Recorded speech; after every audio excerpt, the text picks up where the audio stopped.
Pangulong Duterte ang iyong dahilan nagkaroon ng batas creating the Department of Migrants.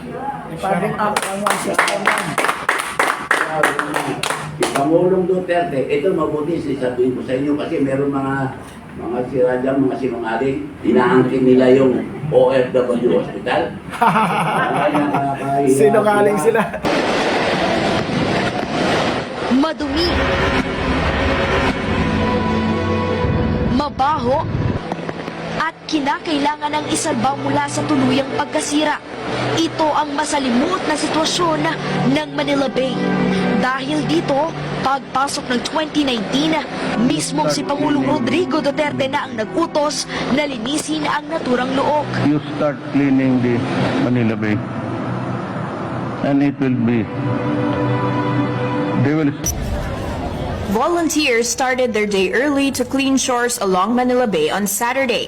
This group of friends even came all the way from San Mateo, Rizal to help with the bay's rehabilitation. Nakita ko lang sa Facebook na yung DNR naghahanap ng volunteer. Kaya, ayun, niyaya ko yung mga friends ko, linis kami dito. Masaya kasi, syempre parang bumabalik na yung dating tayo na bayanihan, ganun. Ayun lang yung kaya namin magawa para sa Pilipinas Wala kami sa politika kaya ito na lang yung para sa bayan. Ganun ang inuwi ng Pangulong Duterte. 1,022,000.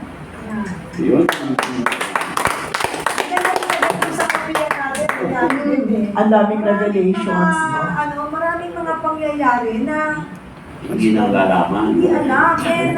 Deserve lang nating malaman kasi sa totoo lang, lalo na hindi pa pala pwede i-compare yung dati sa ngayon talaga ang comparable. Malayo. Pero, oo, Ay, malayo. hindi nyo alam. Ang Pangulong Duterte ang iyong dahilan nagkaroon ng batas creating the Department of Migrants. Department of Si Pangulong Duterte, ito mabuti sabihin ko sa inyo kasi meron mga sira dyan, mga sinungaling, inaangkin nila yung OFW Hospital. Sinungaling sila. Pwede mo lang nilatag din yun. Yo, alam mo yung ibet yung... Okay. Alam mo yung yung hospital na yan, walang gastos ang gobyerno. Walang gastos ang gobyerno. Nagbigay si Ricky Razon ng 600 million. Hindi ko alam kung bakit, basta sinabi ko. Kasi nagkwentuhan sila ni Senator Villar.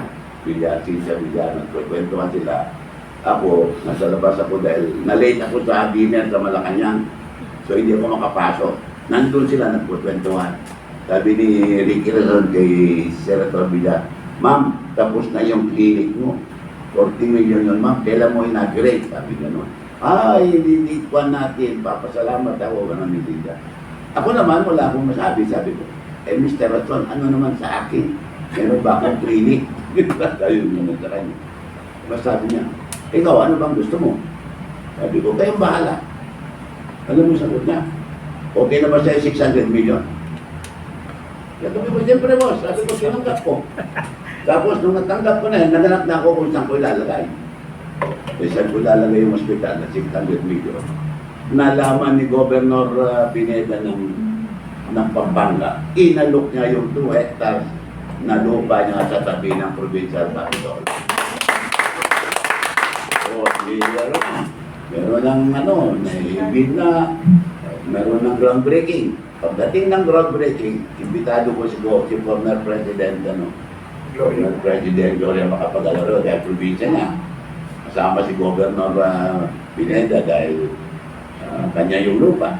O tapos nandun si Didi Domingo, yung chairman ng PACOR. Chairman ng PACOR. O di groundbreaking. Ganun. Yung mga lupa na ganun. O sabi ni Gloria Macapagal, Chairman Didi, ano naman ang maibigay mo? Nagbigay si Ricky Razon ng 600 million. Si Governor Pineda ng 2 hektarya. Ano naman may bibigay ng PACOR? Sabi ni Didi, ma'am, okay na ba ang 200 million? Sabi, di ba? Masyado ka naman matipid. Kami ngayon. 300,000 ma'am. Okay na. Yun. Nagkaroon tayo ng OFW hospital. Nakita nyo ba yun? Pampanga. Makikita nyo sa Pampanga. Mas maganda pa yan kaysa mga chain to hospital, kaysa mga kita nyo yan. At yan ang hospital ng mga OFW. Pag OFW ka, libre kasama ang buong pamilya mo.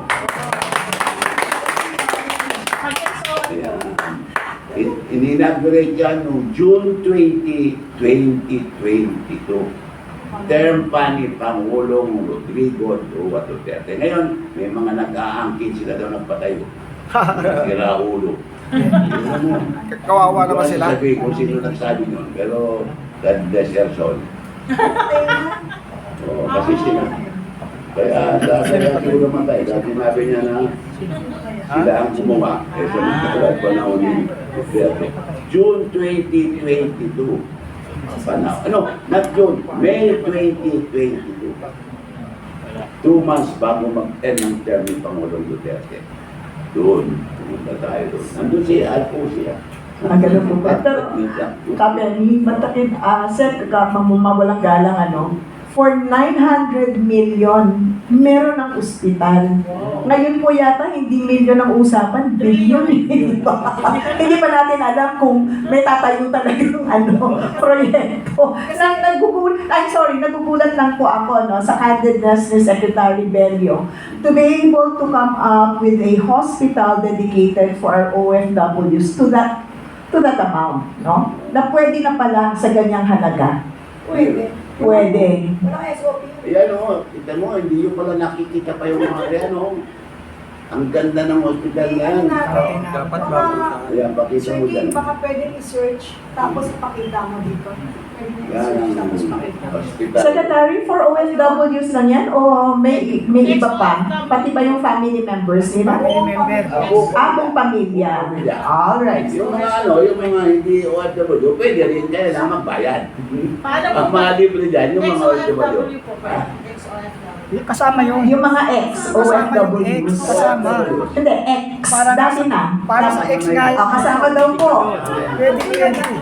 Yung ex-boyfriend, Kasi baka hindi mo alam, Talagang sama ka doon. OFW ba? W. Hindi mo ba lang na may pera kayo? Meron kayong OFW funds. 20 billion yan. 20 billion yan. Hindi mo alam. Meron nga tayong trust. Para saan po yun, Seth, yung OFW fund? Yung pera nila na naiipon, baka meron kayong contribution yan eh. Trust fund Opo. yun. And then, yung fund na yun, Tawag ng OWA yan. opo, and then, pagkatulad niya, Kailangan ng mga OFW, bibigay sa kanila. Kaya Kanila- nung live mga mo, OFW na inuwi namin, opo. nakakuha kami dyan pambayad doon sa aeroplano. Oh, Paano yun, sir? Paano yung mga OFW na until now ay hindi pa po nakukuha yung mga ganong Ano? Paano po? Tulad ko, OFW ako, pero Pumunta ka doon, meron namang doon meron namang register doon.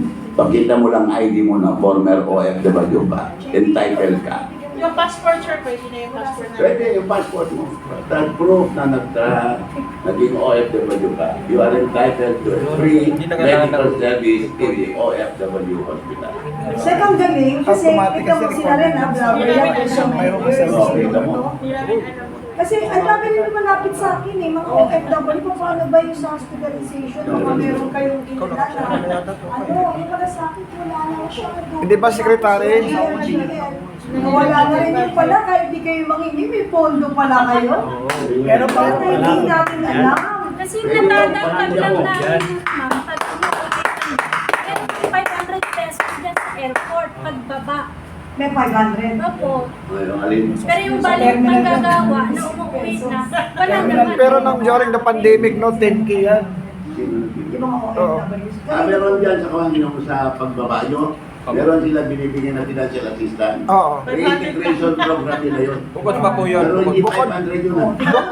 Hindi 500 yun. Yung 500 sa terminal fee yun. Terminal fee lang po. Secretary, 10K yun, 10K.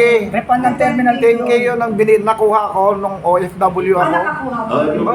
Oo. Oo, 10K yun. Hindi naman 500. Yun ang naman yun.